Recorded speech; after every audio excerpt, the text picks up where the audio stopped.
नमस्कार, मी राजेंद्र तिडके आणि आपण पाहत आहात युवा दर्पण लाईव्ह। सुरुवातीला पाहूयात आजच्या ठळक घडामोडी। 70,000 कोटींच्या सुनावणीचा निकाल अजून बाकी, आमची जुनी पाने उलटण्याची इच्छा नाही, बावनकुळेंचा अजितदादांना इशारा।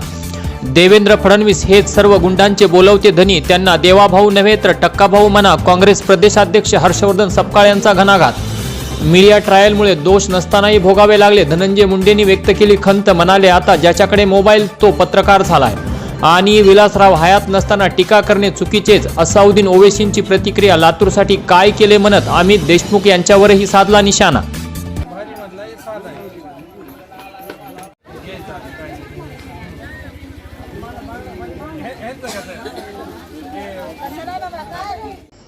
आणि आता बातमीपत्र बीड जिल्ह्याचं आणि राज्यातील इतर घडामोडींचं सविस्तर। दिनांक 5 जानेवारी 2026 रोजी सायंकाळी अंबाजोगाईचे सहाय्यक पोलीस अधीक्षक श्री ऋषिकेश शिंदे यांना मौजे धर्मापुरी ते पानगाव रस्त्याच्या जवळ असलेल्या गायरान जमिनीत चंदन तस्करी होत असल्याची गोपनीय माहिती मिळाल्यावरून त्यांचे पथक तात्काळ सदर ठिकाणी रवाना करून छापा टाकला असता त्या ठिकाणी विनापरवाना बेकायदेशीररित्या चंदनाची तस्करी करत असताना पप्पू बाबुराव सूर्यवंशी वय 40 वर्षे, राहुल पप्पू सूर्यवंशी, तेजस कलप्पा काळिंबे वय 25 वर्षे, नितीन सटवा जाधव वय 22 वर्षे, अविनाश व्यंकट जाधव वय 23 वर्षे, व्यंकट रामचंद्र जाधव वय 45 वर्षे आणि भारत निवृत्ती गायकवाड वय 40 वर्षे असे 7 आरोपी मिळून आले। सदर आरोपीच्या ताब्यातून चंदन, चारचाकी व दुचाकी वाहने असा एकूण 8,21,000 रुपयांचा मुद्देमाल जप्त करण्यात आला आहे। आरोपींविरुद्ध परळी ग्रामीण पोलीस ठाण्यात गुन्हा नोंद करण्यात आला आहे। तर सदरची कारवाई ही पोलीस अधीक्षक श्री नवनीत कामत, अप्पर पोलीस अधीक्षक श्रीमती चेतना तिडके, सहाय्यक पोलीस अधीक्षक ऋषिकेश शिंदे यांच्या मार्गदर्शनाखाली PSI असद शेख अंबाजोगाई ग्रामीण, PSI निमोने परळी ग्रामीण, पोलीस हवालदार बिक्कड सतीश कांगणे, ASI सोडगीर उत्तरेश्वर केदार व खंदारे यांनी मिळून केली। काल दिनांक 5 जानेवारी 2026 रोजी पोलीस वर्धापन दिनाच्या निमित्ताने पोलीस अधीक्षक श्री नवनीत कामत, अप्पर पोलीस अधीक्षक श्री सचिन पांडकर आणि उपविभागीय पोलीस अधिकारी श्रीमती पूजा पवार यांच्या मार्गदर्शनाखाली जिल्हा वाहतूक शाखेचे API सुभाष सानप यांनी मातोश्री विद्यालय वंजारवाडी तसेच PSI विजय जाधवर यांनी पाली व चौसाळा येथील जिल्हा परिषद माध्यमिक शाळेत युवक युवतींसोबत संवाद साधून त्यांना पोलीस खात्याची काम करण्याची पद्धत तसेच वाहतुकीचे नियम याविषयी सविस्तर मार्गदर्शन केले। यावेळी चौसाळा जिल्हा परिषद शाळेच्या मुख्याध्यापिका हंपे मॅडम व शिक्षकवृंद, पाली शाळेचे मुख्याध्यापक श्री लाड सर व शिक्षकवृंद आणि वंजारवाडी येथील मुख्याध्यापक नागरगोजे सर व शिक्षकवृंद यांची उपस्थिती होती। यावेळी महिला भगिनी व मुलींची सुरक्षितता, वाहतुकीचे नियम, वडीलधाऱ्यांचा मान सन्मान, देशासाठीची कर्तव्ये, सायबर सुरक्षा, good touch bad touch, dial 112, helpline number 1098, बालविवाह, बालकामगार, महिला हेल्पलाईन 1091 तसेच नशेच्या पदार्थांचे सेवन व त्यांचे दुष्परिणाम, सोशल मीडियाचा गैरवापर, मोबाईलचे दुष्परिणाम तसेच Instagram, Facebook, Twitter, Telegram, WhatsApp इत्यादी ॲपमुळे होणारे गुन्हे याबाबत सविस्तर मार्गदर्शन केले। या अभियानात पोलीस हवालदार नागेश पायाळ, आदिनाथ मुंडे, पांडुरंग दराडे, विष्णू काकडे, त्रिमंक कुडके, संतोष हारके, चालक दत्ता कदम यांनी सहभाग नोंदवला। बीडच्या उद्योग क्षेत्रात महिलांनी आता आपली ताकद दाखवून दिली आहे। तेजस्विनी ग्रुपच्या संचालिका सोनल अरविंद सिंह पाटील यांच्या संकल्पनेतून आयोजित महिला उद्योजकांच्या भव्य प्रदर्शनाने यशाचे सर्व विक्रम मोडीत काढले आहेत।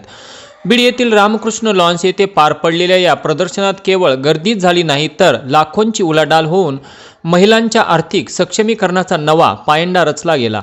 या प्रदर्शनाचे मुख्य आकर्षण म्हणजे केवळ स्थानिकच नव्हे तर पुणे, अकोला, लातूर, संभाजीनगर यासारख्या मोठ्या शहरातून आलेल्या महिला उद्योजिका होय। या प्रदर्शनात एकूण 70 ते 80 स्टॉल्स लावण्यात आले होते। यामध्ये हाताने बनवलेली तोरणे, दागिने, मसाले, मकर संक्रांती निमित्त विशेष वाण, साड्या, कपडे, ज्वेलरी, गृह सजावटीचे सामान, ऑर्गॅनिक फूड, मशरूम आणि घरगुती खाद्यपदार्थांचा समावेश होता। तर खरेदीसाठी बीडमधील तब्बल 5 ते 7,000 महिलांनी या प्रदर्शनाला हजेरी लावली। एकाच छताखाली सर्व दर्जेदार वस्तू मिळाल्याने ग्राहकांनीही समाधान व्यक्त केले। तर दिवसभर चाललेल्या या प्रदर्शनात अनेक महिला उद्योजकांनी एकाच दिवसात हजारो रुपयांची विक्री केल्याने प्रदर्शनात लाखोंची उलाढाल झाली। सोनल अरविंद सिंह पाटील यांच्या माध्यमातून सुरू असलेल्या या कार्यामुळे शेकडो महिला स्वकर्तृत्ववान बनल्या असून या उपक्रमाचे सर्व स्तरातून स्वागत होत आहे। फुटलेली पाईपलाईन दुरुस्त करणाऱ्या एका 35 वर्षीय तरुणावर गोळीबार करत 2 गोळ्या झाडल्या, परंतु गोळ्या लागल्यानंतरही तो तरुण जिवंत असल्याचे पाहून हल्लेखोराने पुन्हा त्याचा पाठलाग करून त्याला चाकूने भुसकून अत्यंत क्रूरपणे हत्या करण्यात आल्याची घटना आज बीड शहरात घडली। या हल्ल्यात तो जागीच ठार झाला। ही घटना आज मंगळवार दिनांक 6 जानेवारी 2025 रोजी बीड शहरातील अंकुशनगर भागात दुपारी 2 ते 2:30 वाजण्याच्या सुमारास घडली। या थरारक घटनेने बीड शहरात एकच खळबळ उडाली आहे। बीड नगर परिषदेत कॉन्ट्रॅक्ट बेसवर असलेला हर्षद तुषार शिंदे वय 35 वर्षे राहणार Dhanora road housing colony Beed हा कर्मचारी बीड शहरातील अंकुशनगर भागातील साई पंढरी लॉन समोर फुटलेली पाईपलाईन दुरुस्तीचे काम करत होता। तो कामात मग्न असतानाच आरोपी विशाल सूर्यवंशी या मारेकऱ्याने हर्षदच्या दिशेने 2 गोळ्या झाडल्या। यात हर्षद शिंदे हा जखमी झाला। घटनास्थळापासून काही अंतरावर जखमी अवस्थेत स्वतःचा जीव वाचवण्यासाठी पळणाऱ्या हर्षदचा मारेकऱ्याने पाठलाग केला आणि त्याला धारदार चाकूने भोसकले। त्यात हर्षद शिंदे हा जागीच ठार झाला। मयत हर्षद शिंदे हा बीड शहरातील हाऊसिंग कॉलनी येथे राहत होता। तर या घटनेमुळे बीड शहरात पुन्हा एकदा खळबळ उडाली असून घटनेची माहिती मिळताच बीडचे अप्पर पोलीस अधीक्षक श्री सचिन पांडकर, उपविभागीय पोलीस अधिकारी श्रीमती पूजा पवार यांच्यासह शिवाजीनगर पोलिसांनी घटनास्थळी धाव घेत पंचनामा केला। तर या घटनेनंतर आरोपी विशाल सूर्यवंशी हा फरार झाला असून त्याच्या शोधासाठी तपास पथके रवाना करण्यात आल्याची माहिती मिळत आहे। सदरची हत्या ही नेमकी कोणत्या कारणास्तव करण्यात आली याचा उलगडा मात्र अद्याप होऊ शकलेला नाही। आरोपीच्या अटकेनंतरच खुनाचे कारण समोर येईल। तुर्तास तरी या घटनेने बीड शहरात प्रचंड खळबळ उडाली असून सर्वत्र घबराटीचे वातावरण निर्माण झाले आहे। घटनास्थळी स्थानिक नागरिकांनी देखील मोठ्या प्रमाणात गर्दी केल्याचे दिसून येत होते। वडवणी तालुक्यातील उपळी हायस्कूल उपळी येथे क्रांतिज्योती सावित्रीबाई फुले यांची जयंती अत्यंत उत्साहात साजरी करण्यात आली। या कार्यक्रमाच्या अध्यक्षस्थानी शाळेच्या सहशिक्षिका गायसमुद्र मॅडम या होत्या, तर प्रमुख अतिथी म्हणून शेख मॅडम व सौंदरमल मॅडम यांची उपस्थिती होती।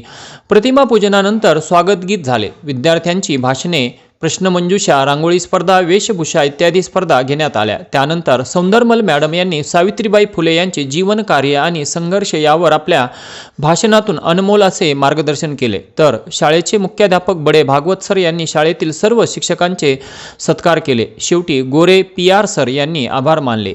या प्रसंगी पर्यवेक्षक घाडगे Shankar sir, Wagh sir, Sawant sir, MG Gore sir, Jadhav AJ sir, Sapkal sir, Jadhav हिजे सर, दुबे सर, शिक्षकेतर कर्मचारी इचके रामप्रसाद, शेख जफर, शेख मोईन यांची उपस्थिती होती। हा कार्यक्रम यशस्वीपणे पार पाडण्यासाठी सर्व शिक्षक व शिक्षकेतर कर्मचारी यांनी परिश्रम घेतले। आणि याच बरोबर आजचं बातमीपत्र संपलं। उद्या पुन्हा भेटू काही नव्या आणि ताज्या घडामोडींसह। तोपर्यंत पाहत राहा युवा दर्पण लाईव्ह चॅनल, लाईक करा, सबस्क्राईब करा आणि खाली दिलेल्या बेल आयकॉनला प्रेस करा। तोपर्यंत नमस्कार।